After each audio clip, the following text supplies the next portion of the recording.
बच्चे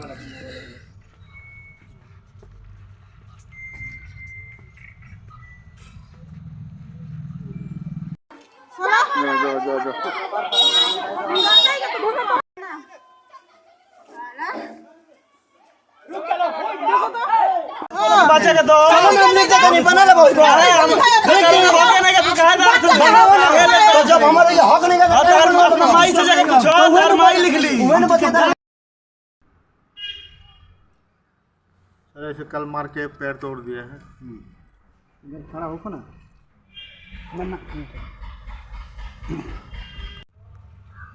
नमस्कार, मैं हूं राज श्रीवास्तव। आप देख रहे हैं आरबीआर समाचार। इस समय हम पहुंचे हैं गोपालगंज जिले के फुलवरी गोपालपुर थाना के डेरवा साहिबगंज में, जहां आपको बताते हैं यहाँ पे कल की डेट में 13/1/2024 को ज़मीनी विवाद को लेकर मारपीट किया गया। ज़मीनी विवाद को लेकर क्यों मारपीट हुआ ये भी आपको हम बताएंगे। और सबसे बड़ी बात आपको बताते हैं, जो आप यहाँ पे देख रहे हैं हमारे साथ, तो ये पीड़ित परिवार बैठे हैं। जो राजू चौधरी है, ये इनके द्वार बैठा गया है, इनके द्वार पे पहुँचे हैं। और यहाँ पे बता दें, इनका कल मार के इनका पाँव तोड़ा गया है। मारपीट क्यों हुआ ये भी आपको बताते हैं। ज़मीनी विवाद को लेकर मारपीट किया गया। जो ये लोग पहले से यहाँ नहीं रहते थे, ये असम में नौकरी करते थे। इनके जो पिताजी हैं असम में नौकरी करते थे, और असम में लॉकडाउन चलने के कारण, लॉकडाउन होने के कारण 2020 में ये वहाँ पे फंस गए थे। तो उसके बाद से 2021 में जब ये अपने घर आए, वो बिहार में आए तो असम से, तो यहाँ पे देखा गया कि उनकी ज़मीन में कुछ लोगों के द्वारा कब्जा किया गया है। तो कब्जा कौन किया है ये भी आपको बताएंगे, और कब्जा क्या है। और यहाँ तक आपको और चीज़ खास बात बताते हैं, जो इनका रास्ता है, तो इनका रास्ता हो चुका ब्लॉक। जिन लोगों ने इनका ज़मीन कब्जा किया है, उन लोगों ने इनका रास्ता ब्लॉक कर दिया है, और यहाँ तक कि वहाँ पे मकान बना लिया है। तो ये पीड़ित परिवार थाना में जाता है, आवेदन देता है, अंचल में जाता है, आवेदन देता है, तो उसके बावजूद भी कोई कार्रवाई नहीं होती है। और कार्रवाई क्यों नहीं होती है, हम इनसे जानेंगे क्या वजह है पुलिस प्रशासन के द्वारा कार्रवाई नहीं करने का। सबसे पहले इनको जानते हैं, इनसे पूरा परिचय जानते हैं, इनका डिटेल जानते हैं, क्या वजह है कि इनकी जो ज़मीन पे कब्जा किया गया है। सबसे पहले तो आपको हमारे चैनल में स्वागत है। मैं राजू चौधरी, गांव साहिबगंज डेढ़वा। बाप का नाम बच्चा चौधरी, दादाजी का नाम मुखा चौधरी। पूरा पता बताइए। मैं यहाँ का एड्रेस बताइए। डेढ़वा बाजार का हूँ। थाना गोपालपुर, गोपालगंज जिला। अच्छा ये बताइए, जो आपके ज़मीनी विवाद को लेके क्या वजह है कि आपको ज़मीनी विवाद को लेके झगड़ा चल रहा है? मैं जब यहाँ यहीं रहता था, जब मेरा माँ गुजर गया तो 2020 में हम लोग चले गए अरुणाचल। तो वहाँ पर असम में चले गए, तो लॉकडाउन में फंस गए। उस टाइम पर हम लोग जब 2021 में यहाँ आया तो देखा था आगे बिल्डिंग बना। 2021 में हम लोग ने थाना में केस किया, तो कुछ सुनवाई नहीं हुआ, रातों रात बिल्डिंग बन गई। अच्छा बताइए, आपने कहा कि 2020 में आप अरुणाचल प्रदेश गए, असम गए, तो वहाँ से फिर आप 2021 में आए हैं लॉकडाउन फंसने के बाद। तो यहाँ पे आप देखें कि आपके घर के आगे मकान बनाया गया। तो ये आपकी ज़मीन जो ज़मीन कब्जा किया गया है, किन के द्वारा कब्जा किया गया? ललन ठाकुर और उसका बेटा बेटी सब मिलके हम लोग कब्जा किया है। कब्जा किया। तो जैसे कि आपने, तो क्या उसके बाद से आप थाना पे गए थे कि हमारी ज़मीन पे कब्जा किया गया है? अंचल में गए थे आप? जी, 5 बार हम थाना में कागज़ अप्लाई किया है, नोटिफिकेशन लिख के, उसमें कोई सुनवाई नहीं हुआ। फिर एसपी ऑफिस में गया 2 बार। एसपी ऑफिस का एक कागज़ है, इस पेपर। ठीक है, तो अभी गए हैं 2021 से। आप उससे पहले बताइए क्या होता? उससे पहले तो 2021 में हम लोग जो थाना में केस किया, उसके बाद आके थाना वाला आके लॉक कर दिया। थाना लॉक कर दिया 2 साल तक। आप आवेदन दिए, आवेदन पे आगे पुलिस प्रशासन की कार्रवाई की गई, मकान ताला मंगवा दिया। फिर इन लोग आके अभी साल भर हो गए, इन लोग आके क्या किया, ताला वाला तोड़वा के एकदम पूरा रातों रात ताला तोड़ के मशीन से ताला तो कट के उन लोग घुस गए। तो वहाँ से हम लोग को मारपीट चल रहा है। उन लोग का जितना मतलब दबंगगिरी दिखा कर उन लोग पर लड़का औरत सब उनका ने घुस के हम लोग को मारपीट। हम लोग कुछ बात करते हैं तो हम लोग को मारपीट शुरू। अच्छा, दबंग लोग के द्वारा कब्जा किया जी, वीडियो है मेरे पास। उनका घर में 10-20 लड़का भर के रख देता है, अभी भी भरा हुआ है। तो ऐसा ये हालत करके थाना प्रशासन कुछ हम लोग काम नहीं कर रहा है। कोई हम लोग जाते हैं तो कुछ हम लोग की बात सुनते नहीं है। इसमें हम लोग एसपी के पास भी गया 2 बार, वो भी कुछ काम नहीं कर रहा है। सीओ के पास गया, उन लोग भी कुछ रिस्पॉन्सिबल कुछ नहीं ले रहा है। तो इसके लिए हम लोग क्या करना पड़ेगा? तो आप थाना पे भी गए, थाना भी द्वारा कोई कार्रवाई नहीं की गई है। एसपी साहब के पास गए, वहाँ से भी कोई वहाँ से कार्रवाई कोई नहीं? कार्रवाई नहीं हुई। यहाँ तक अंचल में भी गए, वहाँ पे कोई कार्रवाई नहीं कार्रवाई नहीं तो जो आप थाना में गए थे तो क्या उसका आवेदन है आपके पास? है सर, दिखाइए हमको। ये है। जैसे ये देख सकते हैं कि जो ये थाना पे गए थे, कल आवेदन भी दिए हैं, तो उस आवेदन के ऊपर भी पुलिस प्रशासन के द्वारा कोई कार्रवाई नहीं की गई है। ये ये भी है। आपका ये तो आपका अनुमंडल का है, तो क्या आपने केस किया गया? 144 किया गया है? हाँ सर, 144 किया गया ये ये है ये 144 144 किए हैं। जी 144 किया। तो इस पर उसमें कार्रवाई हुई 144? नहीं हुआ है सर, थाना इसका कोई रिस्पॉन्सिबल नहीं है। हाँ।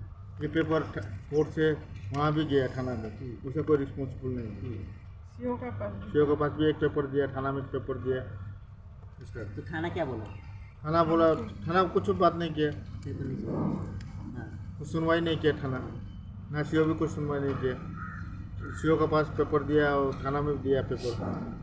15 दिन में इसका। अच्छा, आपको बताते हैं कि जो अभी पेपर देख रहे हैं कोर्ट का, अनुमंडल गोपालगंज न्यायालय से कोर्ट आया है 44 के लिए, तो उसमें आवेदन सीधा लिखा है कि 1/2024 को आदेश की प्रतिलिपि मांगा गया है थाना से अंचल से। और क्या थाना और अंचल के द्वारा प्रतिलिपि दिया गया है कि नहीं, पहुँचाया गया कि नहीं?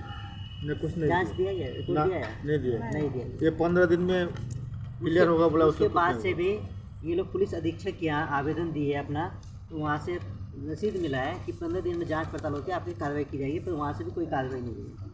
तो इसमें आप क्या चाहते हैं कि अंचल से या पुलिस पदाधिकारी से, एसपी साहब से, कि इसमें कार्रवाई कैसी हो? हम लोग चाहते हैं कि आकर देखें उन लोग कि हम लोग का रास्ता नहीं है, इन लोग क्या करके रखा है, कैसा कर रहा है, वो सब आके देखे। हम लोग को उन लोग की तरफ, थाना प्रशासन की तरफ से हम लोग को कुछ हेल्प मिले।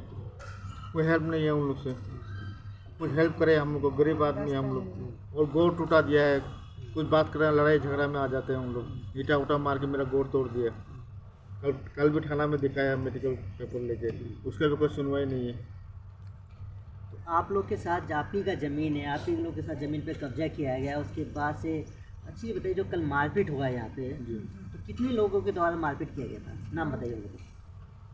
तो कल लिख के दिया है, इसलिए नाम बता देते हैं।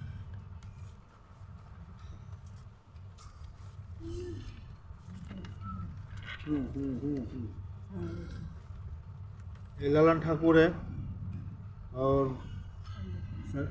हरेश ठाकुर, प्रति देवी, संजय ठाकुर, मनीष ठाकुर, अमित ठाकुर, पंकज ठाकुर, ललन ठाकुर। इसमें हम आपको बताते हैं और कि लेडीज लोग भी है इसमें, इसमें आपको 6-7 बताते हैं कि लेडीज इसमें भी जो हैं। कल मारपीट हुआ था उसमें 8 लोगों के द्वारा मारपीट किया गया था, जो 8 लोगों के नाम पे आवेदन दिया गया है। तो इसमें हम इनकी पत्नी भी है, उनसे भी बातचीत करते हैं और उनसे भी जानेंगे पूरा मामला क्या है। अपन नाम बताइए। सुनीता चौधरी। कल जो आप कल झगड़ा हुआ था, किस वजह से लेके झगड़ा हुआ था? जमीन भी कहाँ पर बोले? हम लोग यहाँ से बाहर गए थे, हम लोग खड़े हो जाइए। हम लोग आगे आ जाइए, आगे आ जाइए। हम लोग अपना ज़मीन में काम कर रहे थे, उसको रुका दिया है। तो हम लोग बोला है जो एक तो कब्जा करके रखा है, जो हमारा है उसमें भी तुम लोग कब्जा करेगा, हाँ उसको भी आबाद करेगा, ऐसे बोले। तो हम उसी में हम बोले कैसे आबाद करेगा, सब जगह तुम लोग का तो नहीं है, हम लोग का है। तो बोलते हैं तुम लोग बाहर से आने वाला, तुम लोग को क्या है, मार के फेंक देगा, काट देगा बोलते। ये बात कौन बोला कि तुम बाहर से हो, तुम्हें मार के काट के फेंक देगा? ललन ठाकुर का बीवी और ये ललन ठाकुर का बेटा मुकेश ठाकुर। ये लोग बोला ना? हाँ, तो ये लोग कब्जा किया है लोग? हाँ ये लोग कब्जा किए। तो जब कल आपके साथ मारपीट हुआ था तो उसमें आप कल थाना पे गए थे? गया था, क्या बोला था? खाना वाला कुछ भी नहीं बोला, सिर्फ बोला आवेदन दे के, हाँ। आवेदन दे के जाओ। और उल्टे हमको बोला है ये तुम लोग का घर का मर्द लोग को उठाएगा रात को, आज रात को, उसके बाद 2-3 दिन में औरत लोग को भी उठाएगा, ऐसे बोला है। तो हम बोला मेरा घर में तो आदमी नहीं है, हम लोग 4 आदमी हैं, इतने बोला। तो उसके बाद हम लोग को जाओ जाओ बोल के भेज दिए। आप लोग के साथ मारपीट भी हुआ, आप लोग थाना में आवेदन भी दिए, उसके बाद से थाना प्रभारी बोले हैं कि कोई और बोले? थाना अध्यक्ष बोले थे कौन बोला? थाना अध्यक्ष खाना कौन था वो तो हमने पहचान था, लेकिन वो आके डायरेक्ट हम लोग को बोले चलो जाओ। वहाँ से आ गए आप। तो क्या उसके बाद से आपके जो पाँव टूटा आपके हस्बैंड का, तो कल इलाज कराने गए थे? गया था, क्या हुआ था पाँव? फ्रैक्चर हो फ्रैक्चर हो गया, फ्रैक्चर हुआ? एक्सरे किया है उसको, फ्रैक्चर हो एक्सरा भी किया है। तो आप क्या चाहते हैं पुलिस प्रशासन से? पुलिस प्रशासन से ये चाहता है कि हमारा साथ न्याय करे। तो आप लोगों को कल चोट भी लगा है? हाँ, ये ईटा से मार दिया। हाँ। और कितने लोगों को चोट लगा? इधर पे मार दिया। 3 आदमी को। हम लोग तीनों को लगा। कौन कौन है, नाम बताइए। बेटी संजना चौधरी है, उसका पिताजी है राजू चौधरी, और हम सुनीता चौधरी। 3 आदमी को चोट लगा। जो आपके बगल में वो कौन है? हाँ, वो मेरा ससुर है। आपके ससुर है। तो यहाँ तक आपको बताते हैं कि ये पीड़ित परिवार है। आप देख सकते हैं कि भावुक हो चुकी हैं और यहाँ तक इनको बोलने में भी थोड़ा असंभव हो रहा है, बोल नहीं पा रही हैं। और इनके साथ जो पीड़ित परिवार के साथ जो मारपीट होता है उसमें आप जानते हैं कि कितना बड़ी दुख की बात होती है। और जो इनके ससुर हैं उनसे भी बातचीत करते हैं, उनसे भी जानेंगे पूरा मामला क्या है। अपना परिचय दीजिए। मैं बच्चा चौधरी, पिता का नाम मुखा चौधरी। मैं साहिबगढ़ डरवा का निवासी हूँ। मैं बहुत पहले ही बिहार छोड़ कर चला गया था यहाँ पर। उसके बाद से 2020 में जब लॉकडाउन हुआ तो हम लोग वहाँ से आ नहीं पाए। जैसे हम ऐसे आसाम को एड्रेस देते हैं, मगर हम रहते हैं अरुणाचल में। तो लॉकडाउन में हम लोग 3 साल नहीं आ पाए। तो जब 21 में आया था, देखता था यहाँ घर बनकर तैयार है। बात पूछने से मारपीट के लिए बस आगे बढ़ता है ये लोग। हर एक बात में दबाव देता है, तुम लोग को मार देगा, तुम लोग क्या करेगा, तुम लोग तो बाहर में रहने वाला, तुम लोग यहाँ कुछ नहीं है। तो सर इसको हम यही प्रशासन में कितना बार कंप्लेंट कर चुका हूँ, लोगों को कोई सुनवाई नहीं होता सर। उल्टे आके वो लोग धमकी देता है।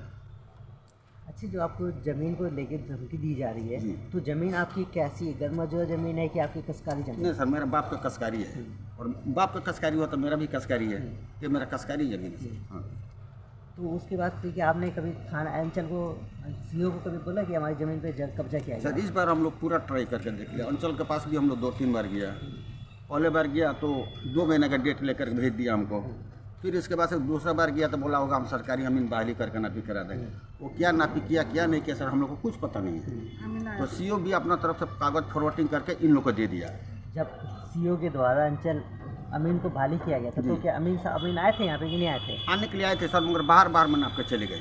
नापी नहीं हुआ। नापी नहीं हुआ, बाहर नाक पे चले गए, चले नापी नहीं हुआ। नहीं हुआ। फिर मगर वहाँ से वो लोग कागज़ अमीन बना करके सीओ साहब को दे दिया, जहाँ उन लोग का हक का ज़मीन है।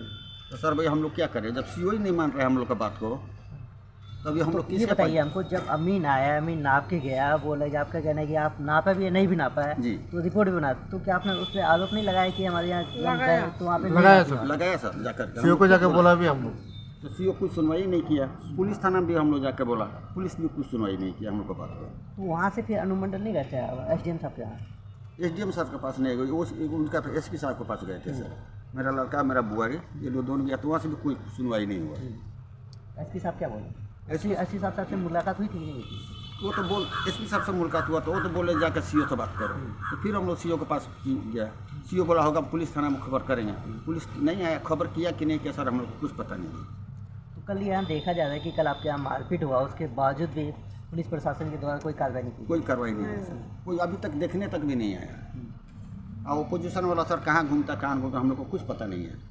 मगर हम लोग के पास कुछ खबर नहीं मिला है आना कोई पुलिस प्रशासन आया यहाँ पे, कोई नहीं आया? कोई नहीं आया। अच्छा, जो झगड़ा हुआ आपका, तो इसमें देखा जा रहा है कि जो आपकी ज़मीन है, थोड़ा आपको कहेंगे, थोड़ा इधर दिखाइए आप। ये आप ये ज़मीन देख रहे हैं, तो इसी ज़मीन को लेके यहाँ पे मारपीट किया गया है, ज़मीनी विवाद को लेके। और आपसे कहेंगे इधर आइए थोड़ा, और यहाँ से रास्ता दिखाते हैं आपको, आइए आगे।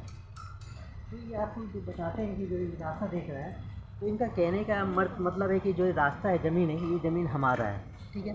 पर यहाँ पे इनके जो दादा हैं उनके द्वारा ज़मीन को बेचा भी गया है, और वो उनके द्वारा बेचा गया कि उनके परदार के द्वारा बेचा गया। इनसे बातचीत करेंगे, उनसे भी जानेंगे पूरा मामला। और थोड़ा आइए, आपको दिखाते हैं पूरा है। तो इनका कहना है कि यहाँ से ये देख रहे हैं, यहाँ से ये लोग कब्जा किया गया है, यहाँ से कब्जा किया गया है, ठीक है। और इधर से आपको बताते हैं कि सामने से, ठीक है, आगे आइए, आगे आइए। तो इधर से बताएंगे कि यहाँ से आप जो देख रहे हैं, देखिए ये सामने है, ठीक है। तो इधर भी आप टोटल कब्जा किया गया है, ठीक। तो इधर से बताएंगे जो ज़मीन आप यहाँ देख रहे हैं, ये भी कब्जा किया गया। तो इसमें क्या वजह है कि ये ज़मीन रास्ता ब्लॉक किया गया, क्यों ज़मीन को कब्जा किया जा रहा है? आइए जो इनके ससुर है उनसे बातचीत कराइए।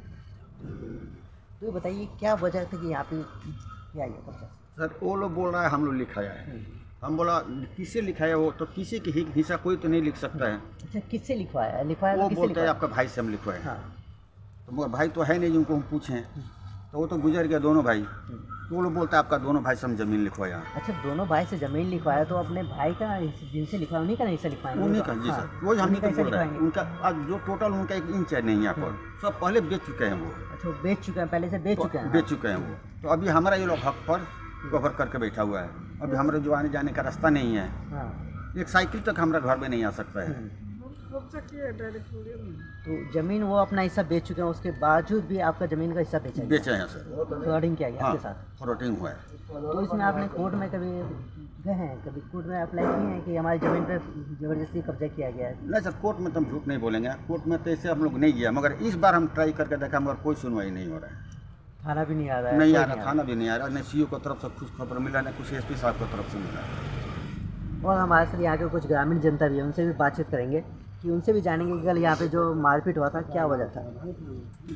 आइए नहीं तो जैसे आप उनको थोड़ा ये बताइए, जो यहाँ पे राजू चौधरी हैं, उनके द्वारा बताया गया कि यहाँ पे तक जमीनी विवाद को लेकर मारपीट किया गया था, क्या ये बात सही है क्या? जमीनी विवाद से हुआ है। 3 भाई ये जो हैं, 2 भाई इनका हिस्सा लिख दिए हैं। अच्छा, 3 भाई हैं, लोग कौन सा नाम बता दीजिए? बचा चौधरी, विजय चौधरी, नरेश चौधरी। तो भाई के हिस्सा कोई भाई लिखता नहीं है, लिखने से किसी को होगा नहीं। अब भाई कभी ले लेगा। सर इसको रास्ता नहीं है, इसको रास्ता दिया जाए। प्रशासन से निवेदन है इसको रास्ता दिया जाए। सीओ साहब से निवेदन है जो दिया जाए। सर इसमें गलती पे नहीं है, वो लोग अनगिनत काम कर रहे हैं, इनका ज़मीन छोड़ना चाहिए सर। तो जैसे कि आपने देखा कि यहाँ पे जो जितने ज़मीनी विवाद था, तो ज़मीनी विवाद को लेके, रास्ता को लेके ज़मीनी विवाद चल रहा था। तो यहाँ पे भी पुलिस प्रशासन के द्वारा कहेंगे कि आप एक बार जो भी कार्रवाई करें तो धरातल पे आके जांच पड़ताल करके कार्रवाई करें, और जो पीड़ित पर है उसको न्याय दिया जाए। और यहाँ तक कि एसपी साहब से भी कहेंगे कि आप कहते हैं कि बिहार में, जिला में, गोपालगंज जिला में अपराध मुक्त किया जा रहा है, पर यहाँ पे देखा जाए कि अपराध मुक्त नहीं हो रहा, अपराध को बढ़ावा दिया जा रहा है। और यहाँ तक कि कोई भी अगर थाना पे जाता है तो सबसे पहले कहा जाता है वहाँ पे एक आवेदन दिया जाता है, आवेदन पे कहा जाता है कि जांच होगा पहले। तो यहाँ तक कि 15 दिन का समय दिया जाता है जांच पड़ताल करने के लिए। 15 दिन के बावजूद भी उसको ना जांच होता है, धरातल पे आके जांच पड़ताल किया जाता है, ना ही एफआईआर दर्ज की जाती है। एफआईआर दर्ज क्यों नहीं होती है, ये पुलिस प्रशासन, थाना प्रभारी जाने, और क्या वजह है कि एफआईआर दर्ज करने का कारण क्या है, और अपराध को रोका क्यों नहीं जा रहा है। हम पुलिस एसपी साहब से कहेंगे इस पर एक बार आप कार्रवाई करें थाना प्रभारी के ऊपर, और जानें कि क्या मामला है। आप देख रहे हैं RBR समाचार, राष्ट्र का धन्यवाद।